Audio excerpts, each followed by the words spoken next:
I've never been one to follow instructions. I guess you could say I have a talent for doing things my own way. When I was in 8th grade, we had to make a volcano for science class. Of course, I was convinced that bigger is always better. So instead of a pinch of baking soda, I used the whole damn box. The result was a mess, an eruption that covered the entire front of the classroom, complete with some small explosions that launched the teacher's coffee mug into the air. My reward?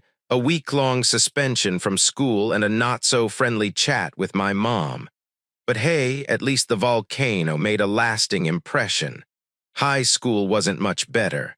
I had to take art class, and the teacher insisted on still life drawings. He would go on for hours about how the simplest objects, like a bowl of fruit, could be a reflection of beauty. But honestly, I wasn't interested in fruit. I was more focused on Brittany Johnson's D-cups. After sketching her smile and other details instead of the fruit, I ended up suspended again, but at least it earned me a date with her. So I guess I came out ahead on that one. By senior year, I still wasn't too keen on following the rules. When our math teacher, Mr. Aronson, asked us to determine points of intersection between a series of parabolas and lines, I drew a picture instead. It was a portrait of Mr. Aronson and Miss Stevens, the shy geography teacher, waltzing in a field of sunflowers. It was a secret everyone knew. Those two were smitten with each other, but neither had the courage to make a move. After my drawing went around the staff room, they finally spoke up, and by the end of the year they were married. I failed the math exam, but I did get a passing grade, thanks to Mr. Aronson's kind heart. So what was wrong with me, you ask? Was I destined for mediocrity because I couldn't follow instructions? Maybe, but it's more complicated than that. Our story starts on a cold, blustery afternoon in late October, just north of Petoskey, along the shores of Lake Michigan. The kind of day that tells you winter is coming and doesn't care whether you're ready for it or not. It was this kind of day that led me to Mrs. Wilma C. Anderson's old house, tucked away on Lambkin Road. It wasn't much of a house by modern standards. It looked like it hadn't been updated since it was built, sometime in the 1950s or 1960s, except for the new roof and a few coats of paint. I had just finished a long day of work fixing burst pipes and malfunctioning boilers, the result of an early cold snap and lake effect snow. People had cranked up their heating systems, and the old pipes had begun to complain. At 25, I was a master plumber, but still the last choice for those with money. Bigger contractors always took the high-end jobs, leaving me with the ones no one else wanted to touch. I didn't mind, though. More work meant more pay, and on a day like this, I was glad for the work. I rang the doorbell, and soon a small, sprightly woman answered.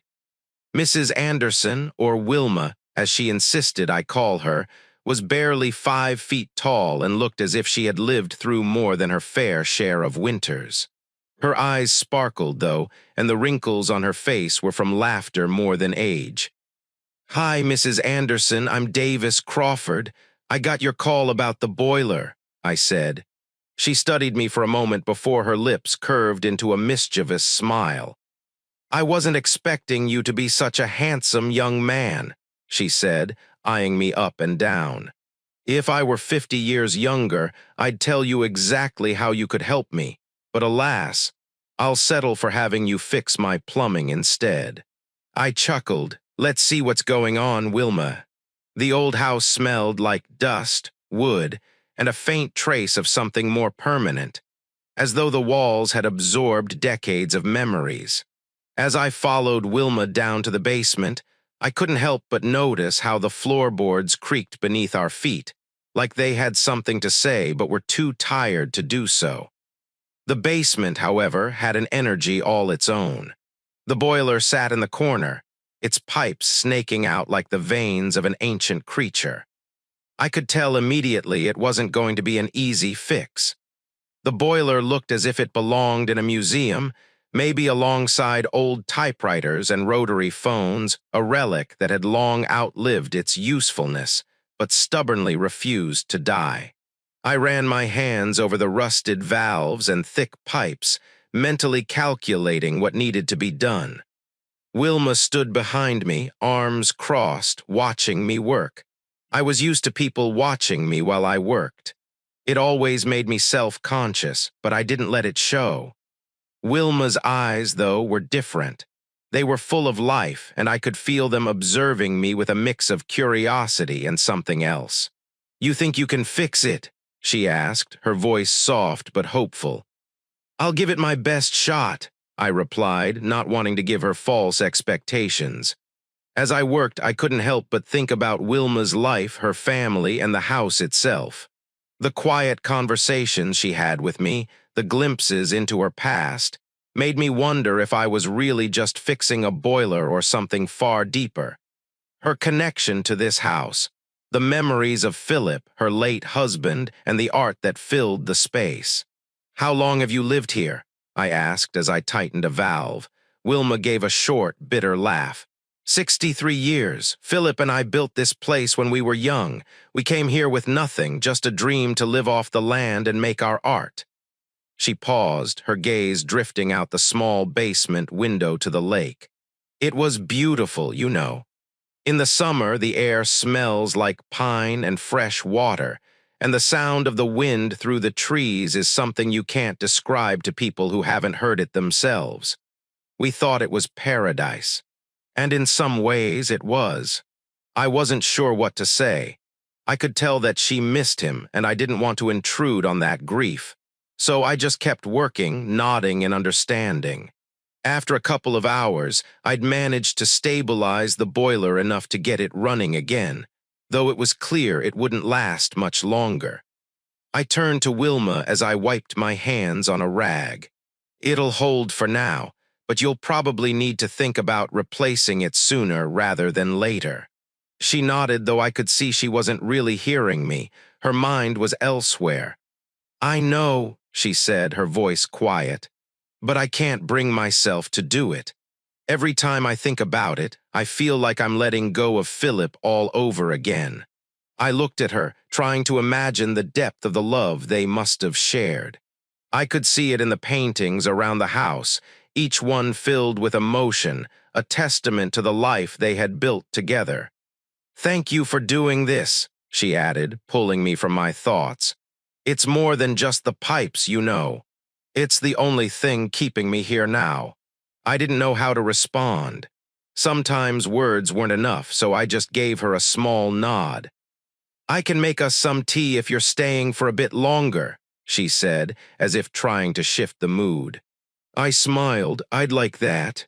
By the time I finished cleaning up, it was nearly dusk. The wind had picked up, and the sound of the trees swaying outside seemed to echo the quiet solitude of the house. Wilma had already started a fire in the hearth, and the room felt warmer as we sat down for tea. We spoke about little things, nothing too heavy. I told her about my family, how I was the one holding things together, and she listened, offering her wisdom in the form of quiet advice. But there was one question I kept coming back to, one I hadn't voiced yet. "What happened to your other paintings, the ones you and Philip did?" I asked. Wilma's smile faded, and she glanced over at the shelf where her paintings hung. One in particular stood out, a portrait of a woman with a stethoscope draped around her neck, a quiet elegance in her posture. "That's Erin," Wilma said softly. "My granddaughter. The last portrait Philip ever painted before he passed. He never got the chance to finish it." I stared at the painting, my mind swirling with questions. Who was she really? The intensity in her eyes was more than just a model. There was something deeper there, something beyond the brushstrokes that had captured her. "She's beautiful," I said finally. Wilma's eyes softened, and I could tell she was lost in thought. "She is, but she's had a tough time of it too. We all have in our own way. You know, we all carry things with us, memories, regrets, all the things that stay with you when the ones you love are gone. I didn't have a response. What could I say? I wasn't exactly a stranger to loss. But it felt different hearing it from her, a woman who had lived through it and found a way to keep moving forward. Later, as I packed up my tools to head home, Wilma walked me to the door. "You'll be back soon to fix the radiator, right?" she asked, a hint of mischief returning to her eyes. I smiled. "I'll be here as soon as the parts arrive. You're not rid of me yet." "Good," she said, nodding as she gave me a wink. "Maybe next time I'll show you some of my work. Philip always said there's a little artist in everyone. I think you might have some talent hidden away in you, young man." I chuckled, unsure if she was serious or just teasing, but it didn't matter. There was something about her that made me feel a little less lost. As I stepped into the cold night air, I could hear the wind off the lake picking up, the howling echo carrying through the trees. Something in that wind, something in the way it tugged at my soul, told me that things were changing. Maybe it was the season, or maybe it was the conversations I'd had that day. Either way, it felt like the start of something new. The next few days were a blur of work, family, and the nagging realization that things were unraveling faster than I could put them back together. I called Wilma a couple of times, making sure the boiler held up, and we chatted briefly. She was, as usual, more concerned about the fact that I hadn't let her pay for the repairs than she was about the state of her heating system. One afternoon, I was driving back from a particularly grueling job, replacing pipes in a house that seemed to be held together more by the wishes of its owner than actual structure.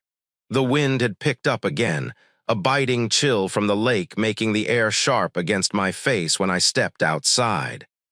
I could feel the days shortening, the nights growing colder. Winter was closing in, and it felt like it was dragging everything with it. As I pulled into the driveway of the house I shared with my siblings, I saw Sharon and Lane at the front door waiting for me. They both looked concerned, their faces tight with worry. "Hey, what's going on?" I asked as I got out of the truck.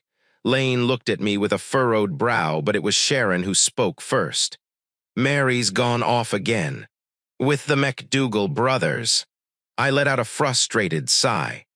The McDougal brothers were a thorn in my side, a group of spoiled, rich kids who had taken it upon themselves to wreak havoc on anyone they could.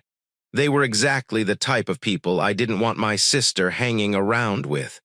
But Mary, for all her toughness, had a soft spot for the wrong kind of attention, and the McDougal boys were experts at giving it to her.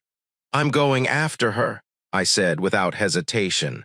Sharon nodded but didn't speak, and Lane simply grunted, his way of showing support without saying much. They knew how things had gone with Mary in the past. It wasn't easy, keeping her safe and under control, but it was my responsibility now. The McDougal house wasn't far. They lived in a large, obnoxiously grand house that looked like it belonged in a movie. Columns, a wide driveway, and a front lawn that could have been better served as a park rather than private property. It was the kind of place where nothing was ever real, not the people, not the money, not the expectations. I parked my truck in front of the garage and got out, looking up at the house with a sense of resignation. As I walked toward the front door, I could hear loud music blaring from inside, the sound of teenagers laughing and shouting in a way that made my skin crawl. I knocked twice before the door swung open to reveal James, the youngest of the McDougal brothers, holding a couple of empty bowls. "Hey, James," I said, trying to keep my voice even. "I'm here to get my sister." He hesitated for a moment before he pointed toward the back of the house. "She's in the game room with the guys. She came of her own free will, though. No one forced her to come." "Maybe not," I said, stepping inside, "but she's still a minor. I'm her guardian, and it's time to go home." James didn't seem too happy about it. but he stayed out of my way as I made my way to the back of the house. The game room was huge, with a pool table, a couple of couches, and a TV bigger than most people's living rooms. Callum, the oldest MacDougall, was presiding over the festivities like some sort of king, holding court with his buddies while the basketball game played on the TV in the background. Mary was sitting on one of the couches, looking uncomfortable, her posture stiff. A MacDougall brother was on either side of her, both laughing at something that clearly wasn't funny. When they saw me, the room fell silent for a moment. "Callum," I said, trying to keep my voice steady, "I'm taking my sister home. It's time for her to leave." Callum looked at me, clearly annoyed, but he wasn't about to start a confrontation in front of his friends. "She told us she wanted to stay, so she's here by choice. You know, she seems to be having a good time." I didn't like the way he said it, the way he implied something darker beneath his words. But I didn't have time to argue. She's still my sister and I'm her guardian, so I'm taking her home, now. I could feel the tension in the room, the quiet judgment from Callum and his friends. I didn't care.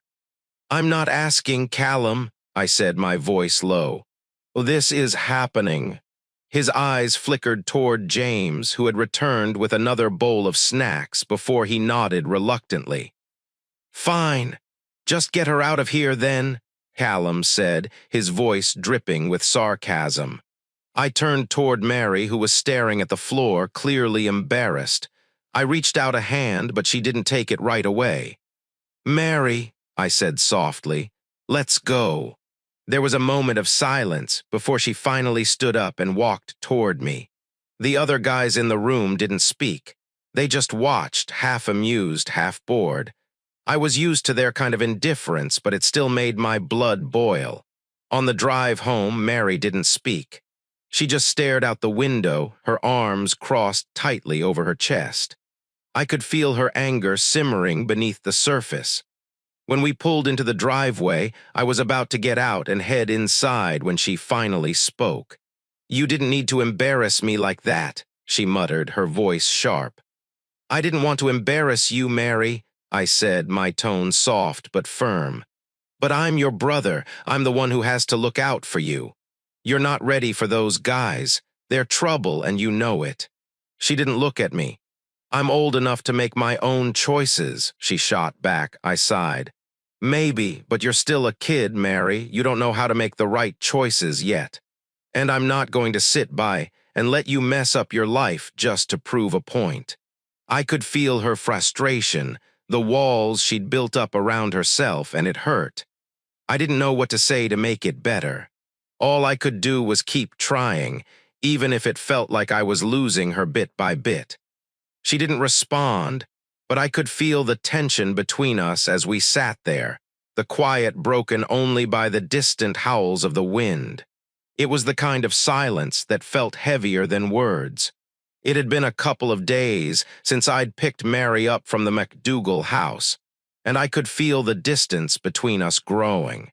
She hadn't spoken much, even to Sharon, and whenever I tried to talk to her, she shut me out with a coldness that made my chest tighten.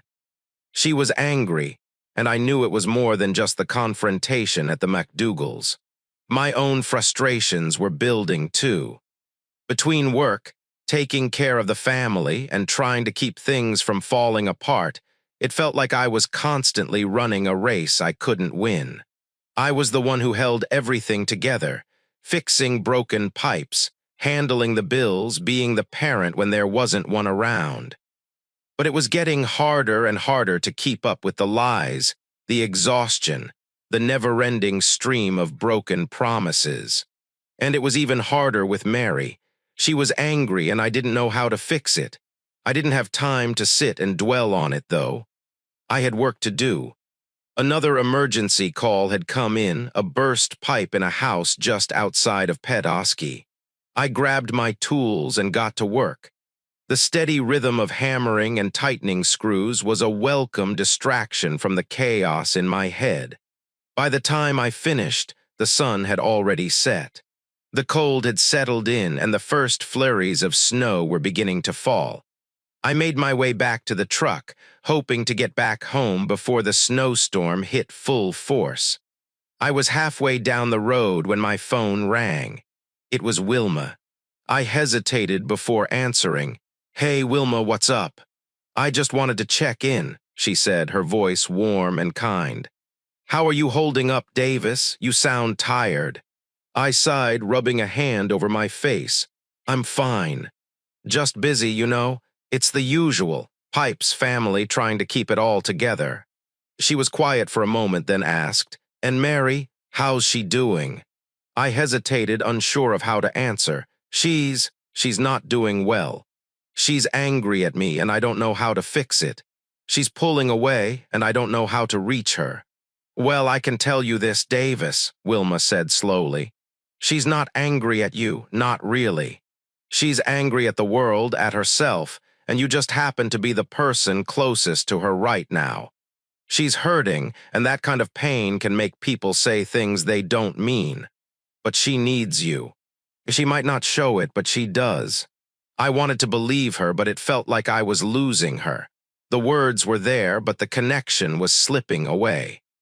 "You know," Wilma continued, "I've been thinking about what you said the other day about your family. You've been carrying a heavy load for a long time, and that kind of burden can wear you down. But you don't have to do it alone. Let me help you." I felt a lump in my throat. I don't know how to ask for help. I've always been the one who takes care of things. It's hard to admit I'm struggling. "I know, dear," she said softly. "But sometimes asking for help is the strongest thing you can do. You're not meant to carry the weight of the world on your shoulders. You have a family and they need you, but you also need them. Don't push them away."